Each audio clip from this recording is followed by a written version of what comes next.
Hi everyone, it's Miss Brenner. If you are watching this video, you are currently at Station D, which is the To Entertain article station.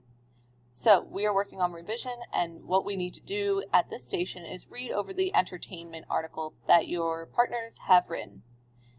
You need to make sure that there is an introduction. So therefore, even though this is a creative writing piece, this is still an article, so they need to introduce their creative writing.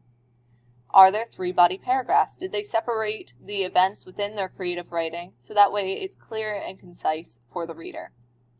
Do they make connections back to the original short story text? So they should be using either The Landlady, The Most Dangerous Game, or The Cask of Amontillado as their inspiration for their creative writing for this entertainment article. Is it clear which story the article is an extension of? So you should be able to determine pretty quickly what story they used as inspiration.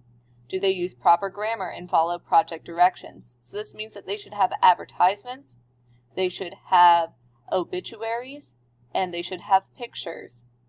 Do they use descriptive detail to support the creative writing? Can you easily identify what story they used as inspiration, and can you identify the pieces of information that they used pulled from those stories? Alrighty guys. Those are our instructions for this station. If you have any questions, please feel free to ask me. I will talk to you guys later. Bye!